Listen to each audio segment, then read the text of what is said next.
제가 지금 이제 오랜만에 제 개인 컴퓨터를 지금 켜가지고 배터리 다 떨어져 있던 상태에서 와서 참고로 막간을 이용해서 홍보를 하자면은 이제 한 다음 주, 다다음 주쯤부터 제가 인생을 갈아 넣은 슬램 강의가 드디어 나올 예정입니다.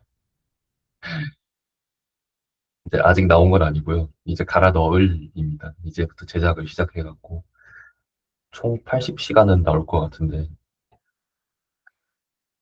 80시간이면 학부생 수업 코스 하나보다 길지 않나요? 그래서 아마 그냥 끝판왕 슬램 찍어보고 그 다음에 이제 나는 NPU로 넘어가자라는 생각으로 만들어 볼 예정입니다. 어쨌든 시작해 보겠습니다. 너무 딴 얘기 많이 했네요. 오늘 사실 지난 추석 동안에 논문이 정말 많이 나왔고 정말 뭐를 소개를 해야 되나 정말 필터링을 거치고 거쳐도 10개, 15개는 나오겠다 싶었었는데 오늘 보시면은 굉장히 많은 논문들이 소개가 될 예정이기 때문에 그냥 눈에 보이는 거 2개 먼저 가지고 왔습니다. 하나는 2주 전에 나온 오크비스 2X고요. 하나는 오픈 욜로 3D입니다. 이렇게 2개 가지고 왔고요. 나머지들은 천천히 풀어볼게요. 이제 앞으로 뭐 몇 달 동안 몇 달은 아니고 이제 ICCB가 지금 하와이에서 이제 막 열린다고 하고 있는 것 같아요. 그래서 많은 분들이 이제 하와이로 간다 이렇게 하고 있는 것 같은데 부럽습니다. 오늘 올해 아이크라를 갈 게 아니라 ICCB를 가서 하와이를 갔었어야 했어요. 근데 네. 그러다 보니까 지금 트위터나 이런 데 가면은 본인들이 ICCB에 우리 논문 오랄 나왔다, 뭐 포스터 나왔다 해서 보러 오십시오 하면서 홍보를 굉장히 많이 하고 있어서 트위터만 이렇게 내리고 있어도 뭐 순식간에 논문 20, 30개 좋은 것들 보는 거는 정말 순식간인 것 같습니다. 그래서 네, 최신 논문 빨리 팔로우 하시고 싶으신 분들은 트위터를 보시면 좋을 것 같고요. 네, 저는 그 중에서 슬램 쪽에서 좀 재밌어 보이는 거랑 스페셜 AI에서 재밌어 보이는 거 좀 가지고 와봤습니다.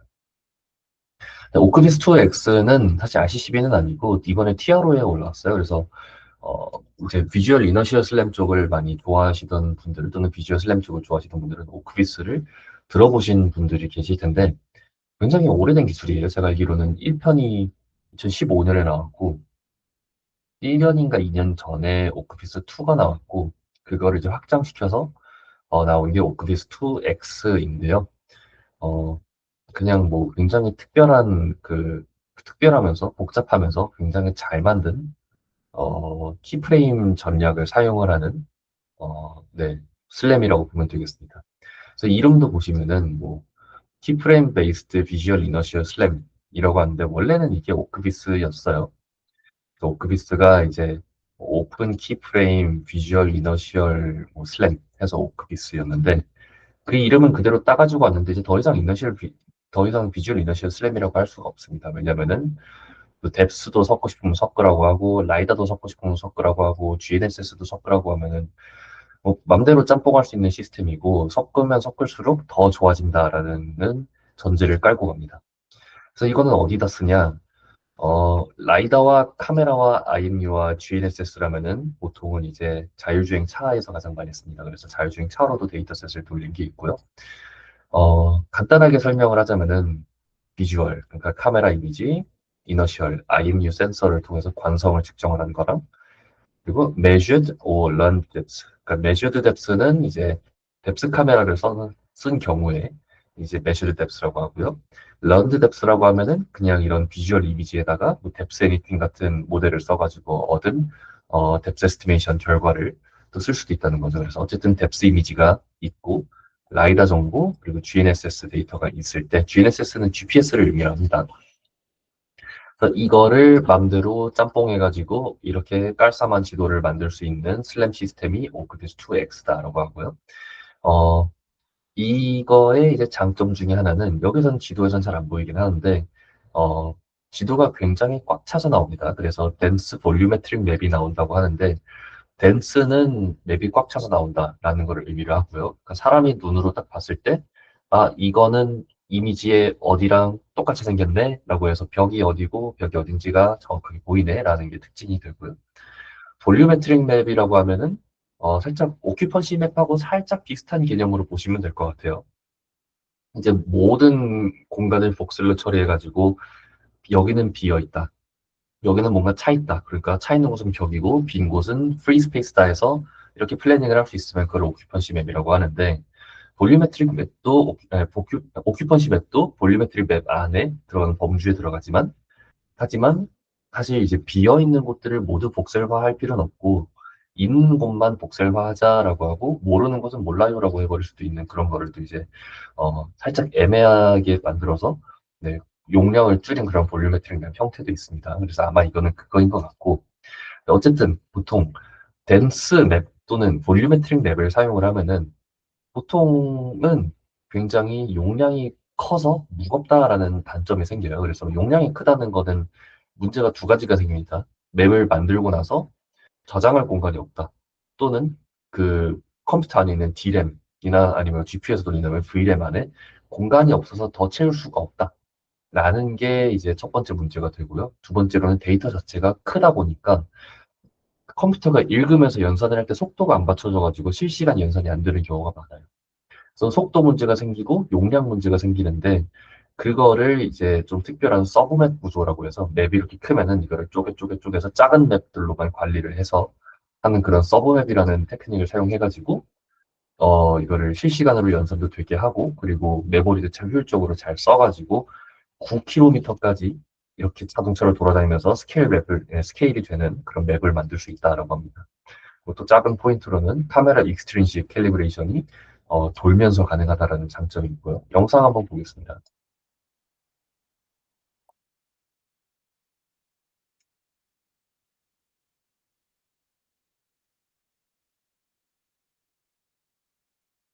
네, 이런 식으로 돌아다녀서 나온 맵이 이렇게 나온다고 해요. 실제로 만들어지는 것 좀 보여주지 다 만든 거 띄워놓고 나서 그냥 옆에 동영상 트는 게 조금 웃기긴 하지만 저 설명도 조금 해줍니다. 여기서 메인 컨트리뷰션 첫 번째 메인 컨트리뷰션은 멀티 센서를 사용할 수 있다라는 게 카메라랑 보통 이제 오크비스 같은 경우는 원래 비주얼 이너시에스 램에서 카메라 아이뷰만 쓰고 끝났는데 거기에다가 이제 뭐 뎁스 에스티메이션 같은 이런 오토 인코더 사용해서 얻는 뎁스 에스티메이션 쓸 수 있고 GNSS도 쓸 수 있고 또는 뭐 이제 다른 형태 비주얼 이너셜 라이다로도 쓸 수 있고 비주얼 이너셜 라이다 GNSS로도 쓸 수 있고 네, 뭐 여러 가지 형태가 다 가능하다라는 거를 보여줍니다. 그래서 뭐 V 슬램도 되고 VI 슬램도 되고 VID 슬램 이름을 이상하게 지었는데 어쨌든 뭐 센서 짬뽕이 가능하다라고 얘기합니다. 이게 이제 실제로 실시간으로 만들어지는 맵이라고 볼 수 있고 실시간은 아니고 이제 패스트포워드 한 거죠. 근데 이제 맵이 만들어지는 구조가 이렇다는 겁니다. 예를 들어서 이 섹션을 이제 컬러 코딩으로 지금 서브 맵을 이렇게 나눈 건데요. 예를 들어서 지금 보라색 맵을 만들고 있는 동안에는 빨간색, 초록색, 파란색, 주황색은 건들지를 않습니다. 걔네는 이미 다 만들어 놓은 거니까 아, 내가 하나 잘 만들어 놓은 거는 이제 얘는 고정. 그리고 이제 새로운 서브맵을 계속 그리면서 가는 건데, 네. 그러다가 나중에 빨간색 리전 안으로 다시 들어갔다. 보라색 리전에서 다시 우회전해서 빨간색으로 다시 들어갔어요. 그러면은, 아, 나는 이제 보라색이 아니라 빨간색, 옛날에 만들던 빨간색 리전 안으로 들어왔으니까, 이제는 보라색 리전에 있는 맵은 뭐 SSD로 다시 던져버리고, 빨간색 부분을 다시 내 D램에다가 가지고 와서 빨간색 부분만 보면서 연산을 빨리 해야겠다. 라는 그런 시스템을 가지고 있는 거예요. 그래서 이렇게 하니까 연산도 빨리 되고 뭐 메모리도 잘 쓰는데 하지만 애초에 오크비스 자체가 정확하기 때문에 빙글빙글 돌고 와도 글로벌리 컨시스턴트한 맵이 만들어진다라는 걸 의미합니다. 당연히 루프 클로저도 들어가 있고요. 그래서 여기 뭐 예를 들어서 뭐 온라인 캘리브레이션 오브 멀티플 카메라 투 아이뉴 익스트린식 이런 것도 된다고 하는데 자율주행 자동차들이 이런 거 굉장히 좋아하죠. 왜냐하면은 예를 들어서 카메라가 뭐 정면에 달려 있는 것들이 진동으로 살짝씩 이렇게 각도가 조금씩 틀어질 수도 있기도 하고 아니면은 이제 사이드에다 붙여놓은 것들, 뭐 사이드 미러에다 붙여놓다던가 아니면은 옆에 문에다 붙여놓은 것들은 문을 열고 닫을 때마다 익스트린식이 살짝씩 바뀌거든요. 그래서 그것들도 이제 한번 차를 타고 나면 문을 닫으니까 익스트린식 고정이 되기는 하기 때문에 이제 괜찮은데 하지만 살짝 뒤틀려 있는 게 이제 슬램의 결과를 많이 해치기 때문에 그걸 온라인 캘리브레이션으로 잡아줄 수 있으면은 초반에는 불안정하겠지만 한 100m 돌다 보면은 정확해지는 그런 시스템이 된다는 거죠. 네, 그렇게 해서 좀 이렇게 복잡해 보이는 모듈 구조를 가지고 있는데 원래 슬램은 복잡하기 때문에 그러려니 해주시면 될 것 같고요. 그리고 오크비스는 사실 내용을 보면은 이게 메인입니다. 이게 예, 슬램 좋아하시는 분들은 사실상 와 멀티 센서 이게 아니라 이걸 보셔야 돼요. 이게 되게 복잡합니다. 이거 이게 이제 팩터 그래프를 어떤 식으로 그 관리를 할 거고 과거에 있는 정보를 어떻게 마지널라이제이션을 때릴 거고 새로 어떤 식으로 여러 개의 팩터를 하나로 묶을 거고 이런 것들에 대한 전략을 얘기를 하는데 그게 사실상 오크비스의 본체예요. 그래서 오크비스 관심 가지는 분들은 이걸 보시면 좋을 거고 여기에 교수님이 이제 스테판 루테네거라는 교수님이에요. 이 굉장히 비주얼 슬램 쪽을 잘하시는, 비주얼 이너지어 슬램 쪽을 잘하시는 교수님인데, 네, 굉장히 훌륭하신 교수님이기 때문에, 네, 혹시나 이분의 랩실에 들어가고 싶다 하시는 분들은, 오크비스랑 오크비스2, 오크비스2X를 굉장히 많이 많이 공부해서 보시면 되겠습니다. 네, 그래서 뭐 이런 것도 돼요. 드론에다가 이렇게 넣어가지고 비주얼, 이너셜, 뎁스를 가지고 하면은 이런 오큐펀시 맵도 만들어진다라고 하는데 오큐펀시 맵이 만들어지면 좋은 게 공간이 오큐파이드 된 것과 프리 스페이스를 구분할 수 있기 때문에 그러면은 패스 플래닝이 가능해져요. 그러니까 네, 바로 슬램으로 맵 단 거 위에서 자율 비행도 할 수 있다라는 장점이 생깁니다. 화면 공유가 터진 것 같군요. 왜?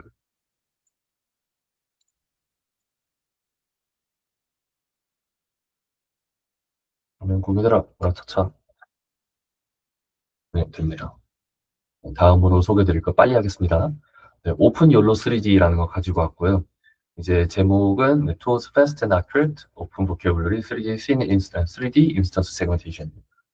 이거는 뭐냐면은 3D 공간이 이렇게 있어요. 포인트 클라우드로 만든 이런 공간이 있는데 여기서 인스턴스 세그멘테이션이 되게 만드는 건데 그걸 오픈 보큐블러리로 하겠다는 겁니다.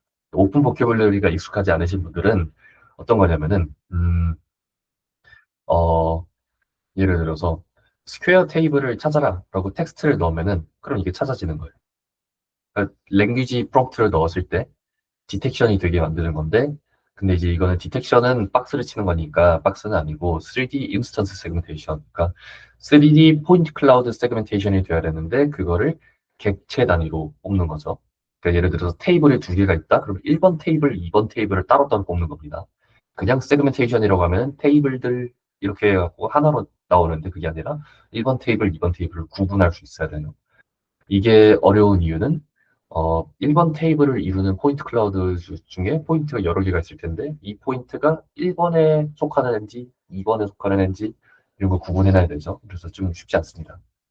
그래서 원래 이게 좀 이렇게 오픈 보큐블리 3D 인스턴스 세그멘테이션은 사실 옛날부터 좀 많이 되어 왔어요. 한 2020년대 초부터 오픈 보큐블러리 디텍션도 나오기 시작했고 20년쯤인 것 같아요. 제 생각에 20년이거나 22년쯤에 하고 나오기 시작한 것 같고 그거를 이제 그 2D 디텍션에서 처음 나오니까 거기다 세그멘테이션도 섞기 시작했다가 그샘 넣어가지고 막 만드는 막 그라운딩 다이노 막 이런 것들도 막 나오기 시작했고 그거를 이제 멀티뷰로 찍어가지고 이거를 어소시에이션을 잘하니까 3D에서도 가능하더라 해서 그런 게 이제 좀 트렌드가 됐습니다. 그래서 가장 많이 보이던 트렌드가 비디오를 찍어요. 카메라를 들고 와 하고 돌아다닙니다. 그래서 같은 물체를 여러 번 볼 거예요. 1번 이미지에서도 의자를 보고, 2번 이미지도 의자를 보고, 3번 이미지도 의자를 봅니다. 그래서 이미지들마다 모두 다 셈을 전부 다 돌리고, 그러니까 세그먼트 애니팅 모델을 전부 다 돌리고, 거기서 추출되어 있는 마스크들을 전부 다 클릭을 돌려가지고, 그러면은, 이거는 의자겠다라고 해서 모든 이미지들마다 이미지 마스크랑 의자라는 라벨이 나옵니다.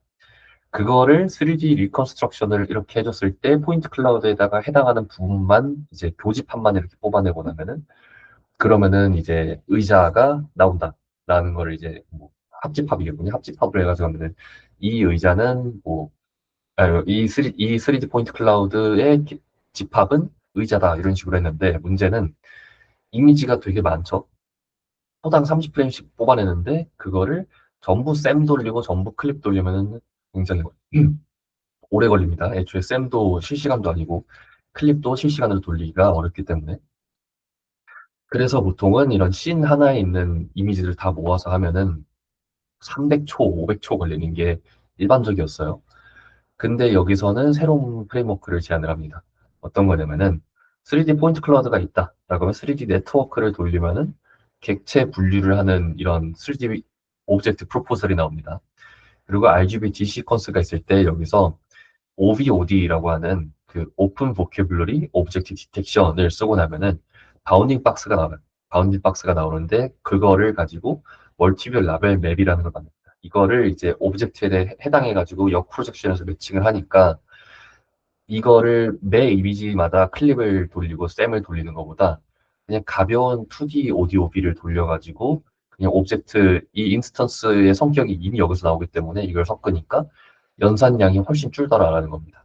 그래서 쌤과 클립을 사용하지 않고 그냥 사실 오비오디 안에도 어느 정도 클립 들어가 있기는 한데 그냥 그건 좀 무시하고 쌤을 안 돌렸다는 것만으로도 굉장히 빨라졌고 그래서 기존의 스테이트 오브 아트보다 16배나 빨라졌다라고 얘기를 합니다. 그 결과를 보면은 뭐 여기서는 이제 오픈 3D IS라는 거랑 이제 많이 비교를 하는데 뭐 오픈 3D IS, 오픈 마스크 3D, 뭐 오픈 씬 이런 것들이 굉장히 많이 있는데 다 비교를 해보니까 뭐 속도가 그 오픈 욜로 3D보다 빠른 애도 있었어요. 오픈 욜로 3D는 16초가 걸렸는데 씬 하나에 4초 만에 끝난 애도 있었는데 4초 만에 끝난 애는 결과가 형편이 없었고요. 그나마 소타급으로 나온 애랑 여기서 이렇게 오픈 3DIS랑 이렇게 해서 비교를 해보니까 여기는 187초가 걸렸는데 우리는 16초 걸려서 더 좋은 결과가 나오더라라는 그런 결과를 뿜어낸 게 이제 오픈 욜로 3D. 그래서 잘하면은 이제 트렌드가 이걸 기점으로도 바뀔 수도 있겠구나라고 생각을 하실 수도 있을 것 같은데 그게 아니라 뭐 예를 들어 더 빠른 셈, 더 빠른 클립이 나와버리면은 사실 또 이렇게 제안했던 아이디어도 그냥 금방 없어질 수도 있을 것 같아요. 근데 어떻게 되는지는 이제 지켜봐야지 알 것 같습니다. 저는 여기까지 하고요. 질문을 한번 받아보도록 하겠습니다.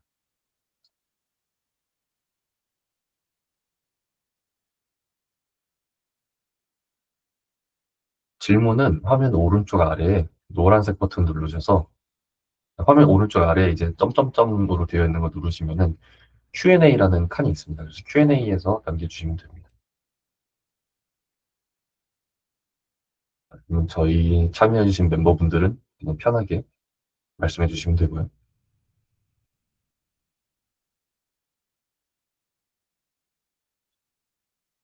아니면 천천히 Q&A 남겨주시면은 나중에 끝나고 답변을 하도록 하겠습니다. 저는 화면 종료하겠습니다. 다음 순서는 채영님 해주시면 되겠습니다.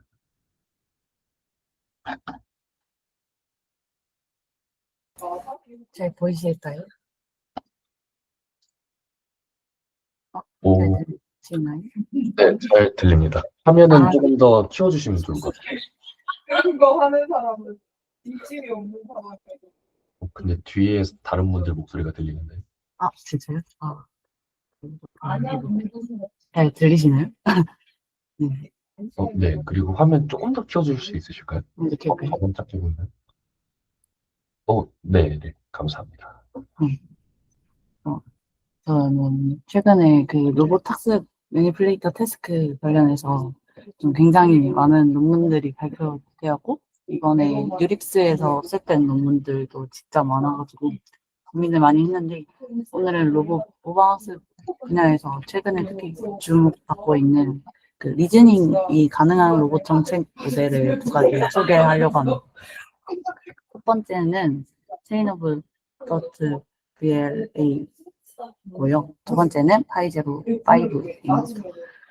둘 다 그 단순히 행동을 모방하는 수준 넘어서 로봇이 스스로 생각하고 계획할 수 있는 단계로 그 발전시키려는 시도가 있는 논문들인데요.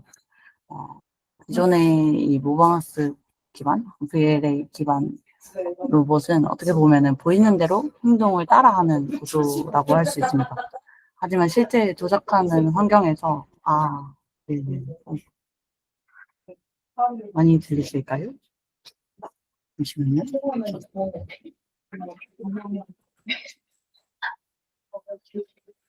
혹시 괜찮으시다면 현우님 먼저 발표 진행하고 해도 괜찮을까요?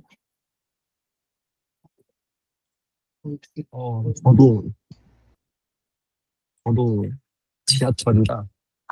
네, 알겠습니다. 근데 어차피 저는 계속 지하철이라서, 네, 혹시 지금 뭐 지하철 소리가 들리거나 이런가요? 저는? 지하철인지 모를 정도로 조용합니다. 깨끗합니다. 그러면 제가 먼저 하겠습니다. 이제 감사합니다. 현우님만 살짝 부끄러우실 분. 제가 페이지 터너하면 된다 하셨었죠, 현우님. 네, 맞습니다. 잠시만요. 제가 화면을 공유를 하겠습니다.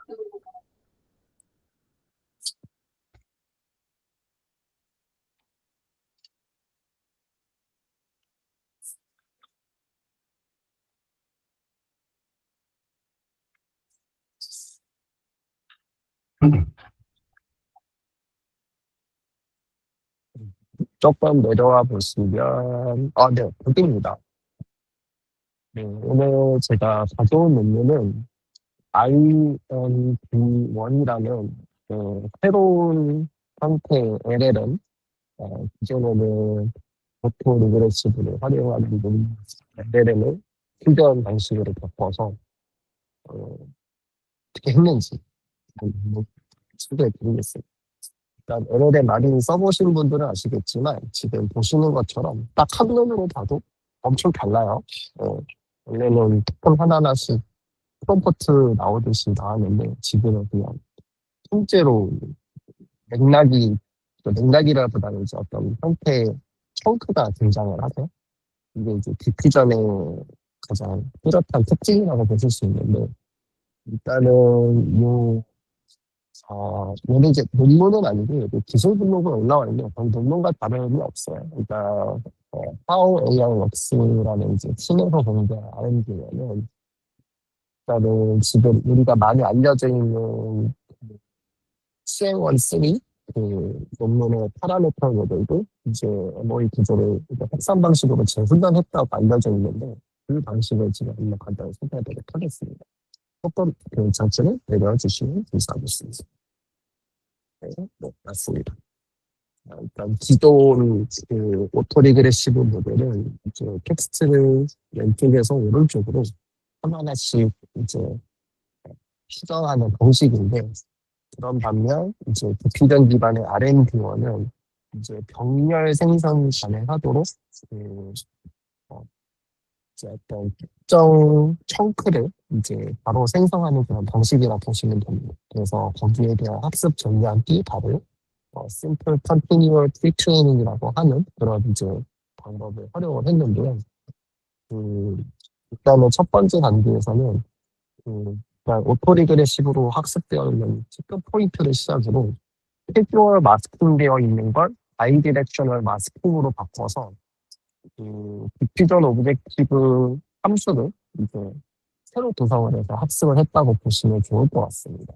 그래서 일단 첫 번째 그림이 사실은 이 지금 소개되는 그림들이 이 논문의 아키텍처는 아니고 디퓨전 블록, DIP라고 불리는 디퓨전 블록에서 세부적으로 어떤 식으로 연산이 되는지 보여주는 그런 영역을 보시면 좋으세요.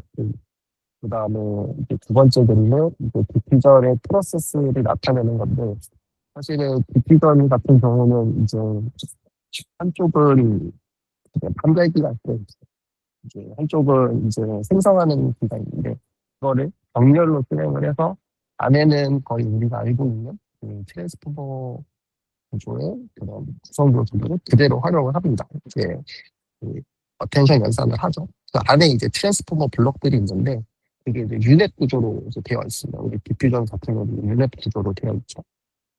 지금처럼 보시는 것처럼 유넷 구조로 되어 있고, 그 다음에 이제 오브젝티브 펑션이 이제 아까처럼 디노이징 된다는 걸로 바뀐다고 말씀을 드렸잖아요. 그래서 디노이징 되는 부분이 주로 살짝 아래 보시면 이제 가라지가 있는 사진 그 부분으로 디노이징 되는 오브젝티브를 바꿔서 이렇게 학습을 할 수가 있다. 자, 이제 전반적으로 안에 내부 구성 자체를 좀 많이 바꾼 것 같아요. 뒷부분에 그런 정보를 인풋하는 부분과 생성하는 부분을 아예 이제 릴렛 구조와 트랜스포머 분량을 활용을 해서 비널빙변을 이렇게 바꾼 다음에 그걸 가지고 어떤 그런 특정 인스턴트 레이어블로 앞에 보면은 그게 이제 나중에 다시 디코딩 되었을 때 좀 척수된 그런 이제 문장을 생성할 수 있는 방식이다. 보시면 좋을 것 같습니다. 근데 이제 이 논문에 이제 좀 더 큰 기여 중 하나는 이것뿐만이 아니라 살짝 표를 좀 내려주시겠어요? 좀 더 내려주시면 네. 지식 보존 전략이라고 이제 기존에 그대로 쓰면은 이 캐타스트로픽 폴게팅이라 그래서 이거는 아마 너무 내려갔습니다. 그쪽 맞습니다. 캐타스트로픽 포매팅이라고 기존에 학습한 거 이제 잃어버린다는 뜻이에요. 그러니까 새로운 데이터가 들어오면 기존에 학습했던 그런 규칙들이 잃어버리는 현상을 이제 캐타스트로픽 포매팅이라고 하는데 그 문제가 있어서 이제 계층별로 학습을 이제 좀 바꿔서 이제 학습을 했다고 합니다. 그래서 어텐션 레이어는 좀 더 새로운 패턴을 학습하도록 좀 더 높은 러닝 레이트를 NLP랑 인게리도 이제 낮은 학습률을 바꿔서 기존 정보를 기억해두는 그런 방식을 사용했는데 사실 저는 이 두 가지가 엄청난 테크닉이라고 생각을 합니다. 위에 디퓨전을 활용한다는 것 자체는 사실 이거뿐만이 아니라 이제 요즘 사실 이제 LLM의 그런 패러다임들이 이런 식으로도 많이 나오는 것 같은 측면에서는 좀 어떤 관련 연구를 한다고 볼 수 있으나 이제 요 캐타스트로픽 포게팅을 유지하는 방법 이 테크닉 자체는 사실 되게 흥미롭게 더 필요가 있는 부분입니다. 러닝 레이트를 한쪽은 한쪽 그리고 NLP를 납득해서 이런 식으로 이제 지식을 보존할 수 있게 하는 그런 이제 전략이라고 보시면 좋을 것 같습니다. 그다음에 이제 배치의 중요성도 일단 디퓨전 쪽은 마스킹된 토큰만 학습을 신호로 쓰기 때문에 선분 신호가 절반 이하로 줄어든다고 합니다. 그래서 배치 크기를 상당히 크게 해야 안정적으로 학습이 가능하거든요. 그러니까 다시 한번 설명을 드리면 이제 마스킹은 어떤 전체 어, 입력 문서가 있으면 그 부분은 일부분만 이제 학습을 하기 때문에 이제 우리가 디자이어하는 어떤 특정 이제 로짓은 이제 사실 정보량이 사실 줄어들게 돼요. 그래서 이 줄어든 정보량을 그대로 학습을 하게 되면은 사실 되게 좁은 내로우한 그런 레프레젠터만 볼 수 있기 때문에 사실은 기본적으로는 기존 LLM을 학습하는 방식보다도 빛을 좀 크게 해야 더 큰 이제 정보량을 동시에 이제 학습할 수 있도록 바꾸는 게 이것도 꽤 중요한 포인트인 것 같습니다. 그래서 실험해보니 8 밀리언 토틀 배치까지 이제 꽤 성능이 올라간다는 걸 확인을 했고 그 다음에 이제 학습형 모델, 스피드 모델 자체는 이제 강렬 학습에서조차 일단 학습, 효율이 훨씬 더 좋다. 그래서 이런 식으로 또 나오고 있고요. 그 다음에 좀 더 내려가고 있고요. 요 비교표도 이제 요거는 다 디퓨전 계열들의 LLM들을 가지고 이제 학습을 한 건데 이제 당연히 선생님들이 모두 다 준비하고 있는데 요 NMLU랑 이런 스코어드 부분은 사실 상당히 좋습니다. 지금 우리가 쓰고 있는 상용 내지는 좀 잘 나가는 LLM 못지않게 높은 성능을 보이고 있고요. 이렇게 지금 제가 소개해드린 RMT1 보여드렸습니다. 그래서 혹시 궁금한 점 있으시면 여기서 잠깐 한번 제가 질문 있으면 답변 없으시면 다음까지 와서 하도록 할 건데요. 질문 있으시다면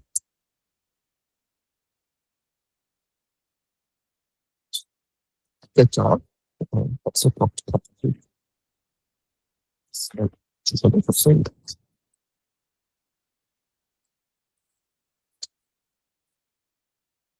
없으면 바로 이어서 재미난 거 하나 소개해 드리도록 하겠습니다. 슈퍼덱, 슈퍼 퍼트리 기반 3D 씬 구매하는 그런 제목은 아래에 있습니다. 3D 씬 디컴포지션 with 슈퍼포즈 프리미티브라는 메뉴입니다. 이게 어디서 나왔더라? 이번에 지금 열리고 있는, 하와이에서 열리고 있는 저널에서 소개된 논문입니다. 일단은 사실 저는 이 슈퍼쿼드립이라는 거를 이번에 사실 처음 봐요.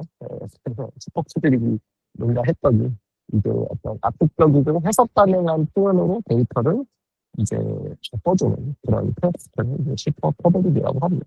그래서 지금 보시는 것처럼 테스트는 포인트 클라우드 시리즈, 그리고 슈퍼쿼드립 파라미터라고 하는 건데, 굉장히 파라미터겠죠. 그쪽에 이제 스기마틱한 설명을 통해서 이제 최적화를 거쳐서 해석 가능한 씬으로 만들어주는 걸 이제 한다고 보시면 좋을 것 같습니다. 그래서 이 해당 논문은 츄리랑 스탠포드가 나왔었고요.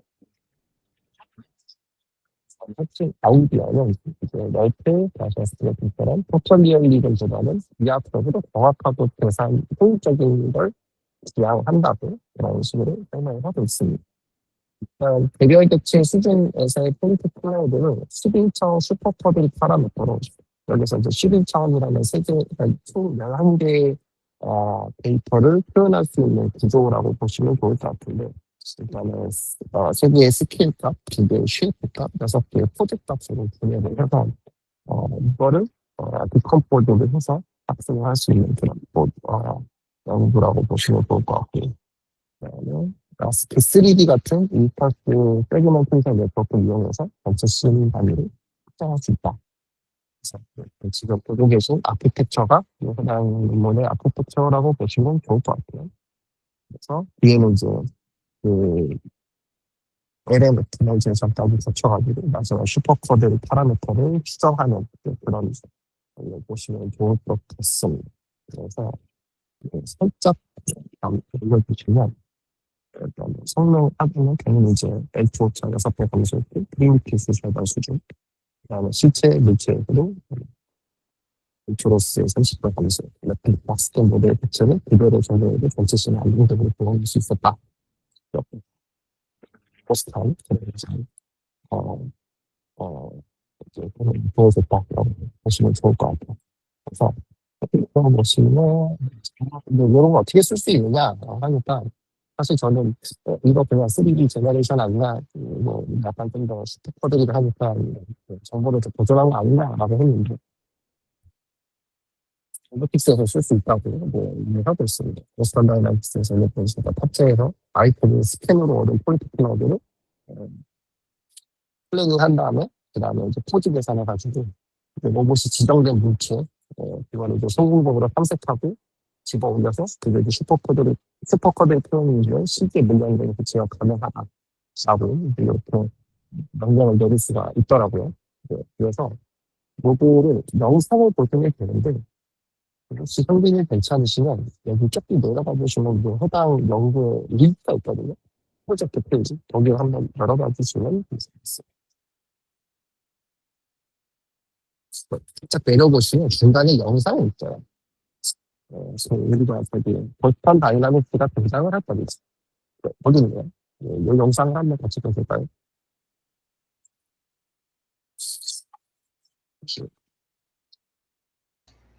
귀여워요. 귀여워요. 맞아요. 집에 저런 거 한 번 있으면 좋겠어요. 아주 예쁘게 야무지게 잘 찍는 것 같습니다. 아주 야무져요.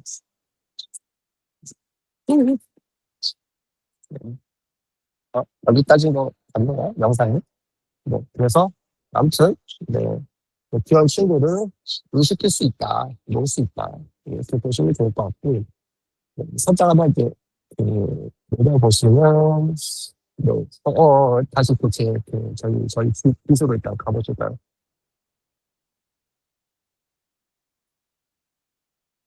그러면 이게 이제 컨트롤도 가능하다고 해요. 컨트롤 넷에다가 서퍼들이 연결해서 이제 백신을 조건으로 주면은 공간도 제어하고 이름 삭제, 그러니까 편집이 가능합니다.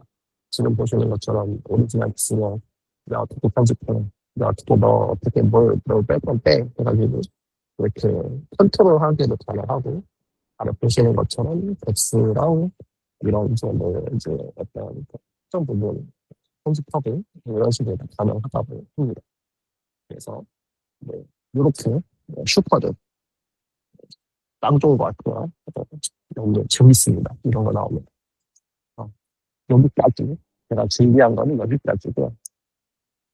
그, 패드보다 다른 기관에 관련해서 질문이 있으시면, 남겨주시면, 그래서 선뜻 답변을 드리도록 하겠습니다.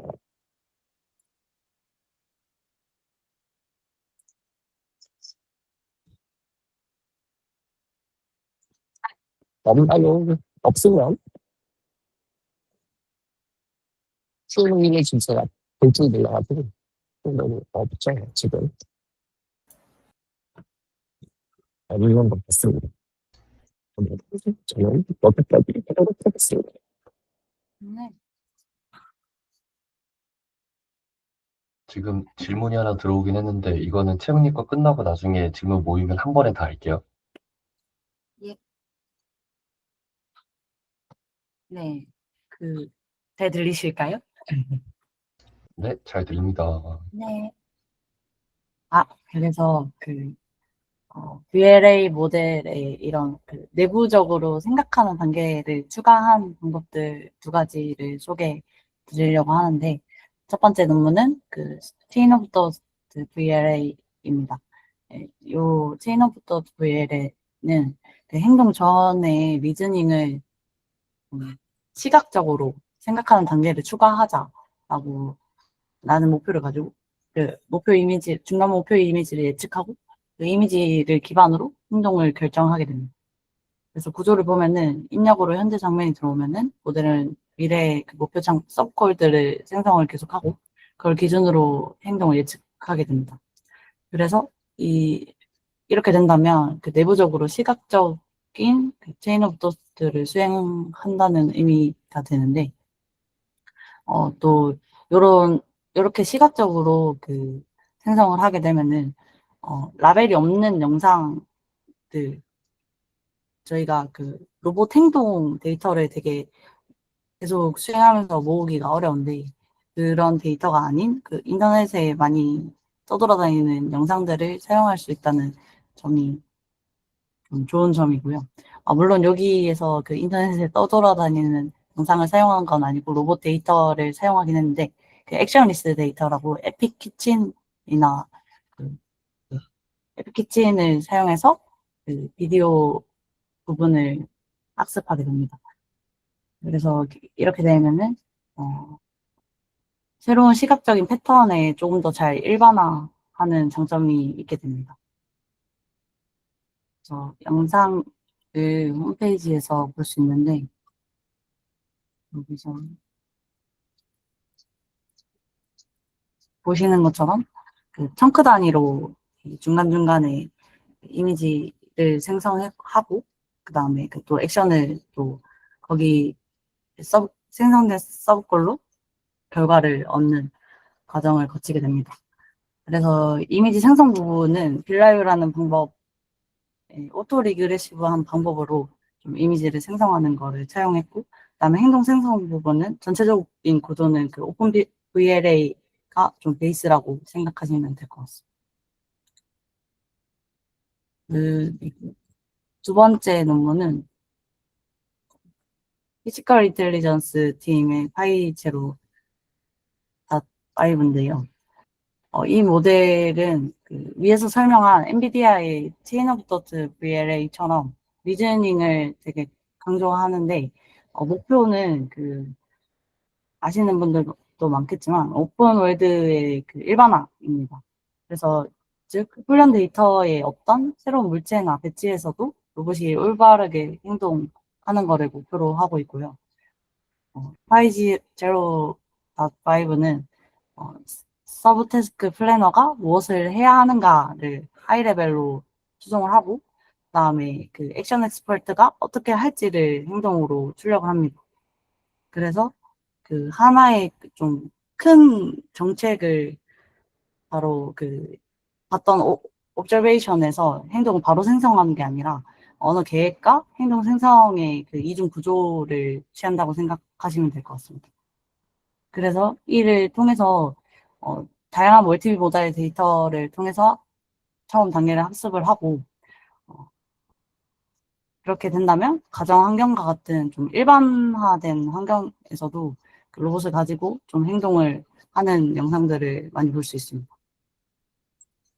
이 방법은 그 파이제로 팀에서 그 패스트 토커나이저를 사용해서 그 데이터 자체를 이산화를 하고 이후에는 그 플로우 매칭을 이용해서 연속된 그 액션 엑스퍼트를 조정한다고 합니다. 네.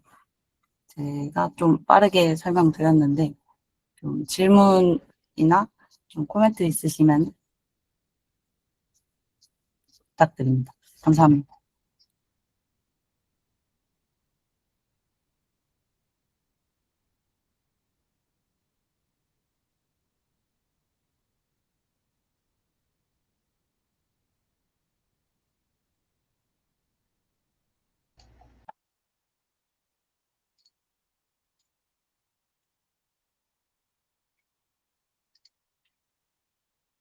저 질문해도 되나요?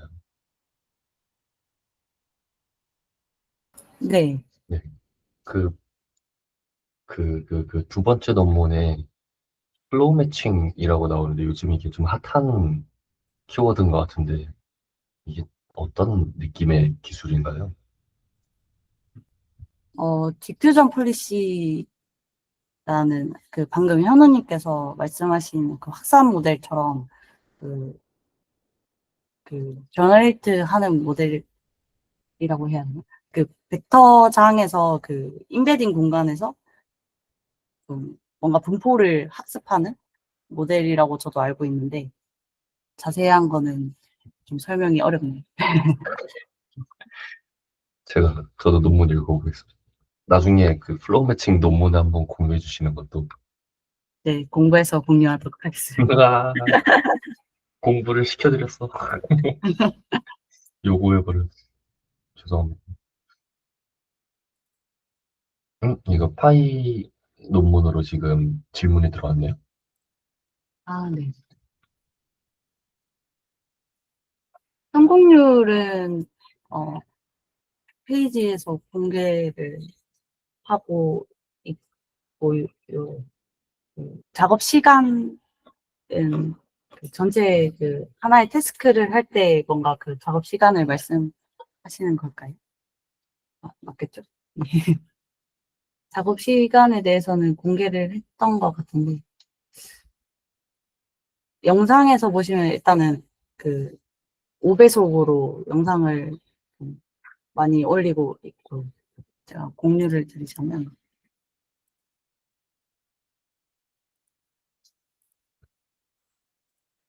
파이제로 팀, 그 피지컬 인텔리전스 팀의 그 홈페이지에서 보면은 가장 먼저 볼 수 있습니다. 이런 식으로 어, 이- 여기서 성공률이 얼마나 되는지 이거 아닌가? 네. 그리고 그 속도가 뭔가 하나의 작업을 할 때 어느 정도 걸리는지를 대략적으로 확인할 수 있고 논문에서도 아마 소개를 했던 것 같은데 좀 관련해서 좀 자세한 부분들은 같이 정리를 해가지고 저기 글에 남기도록 하겠습니다.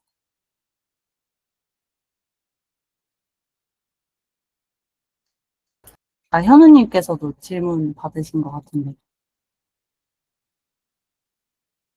욜로의 경우 객체 제한은 사전 아, 계산된 것인가요? 그거는 접니다. 아, 아, 네. 그거는 제 거 질문인데요. 오픈 욜로 3D 질문이신 것 같은데, 객체 제한은 사전 계산된 건가요? 아니면 추론된 건가요?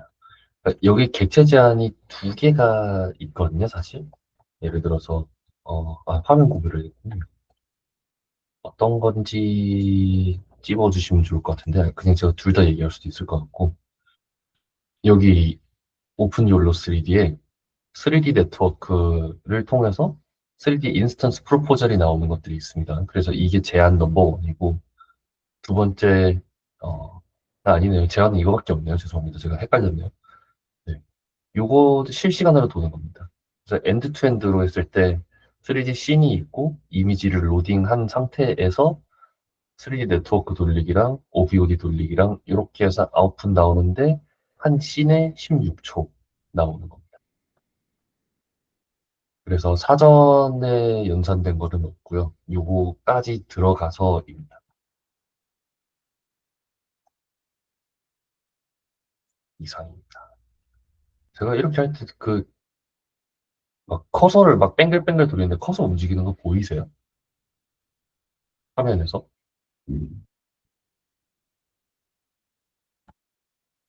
이렇게 하면은 커서 움직이는 거 보이시나요? 보입니다. 아, 그래요? 보입니다. 오, 다행입니다. 감사합니다. 휴, 뭔가 열심히 뱅글뱅글 돌렸는데 안 보이면은 뭘 보고 했나? 아실까봐. 사실 잘 보이진 않습니다. 그 커서가 좀 작긴 하군요. 그런 것 같습니다. 죄송합니다. 저 커서 그래도 나름 빨리 움직이면 엄청 커지게 만들기로 했는데. 다들 구독하세요. 네, 그러면은 오늘 더 질문 없으시나요? 서로? 오늘 없으시다면은 오늘도 여기서 마치고 굿밤하고 다음 주에 또 만나기로 하면 될 것 같습니다. 고생하셨습니다. 고생 많으셨습니다. 좋은 밤 되세요.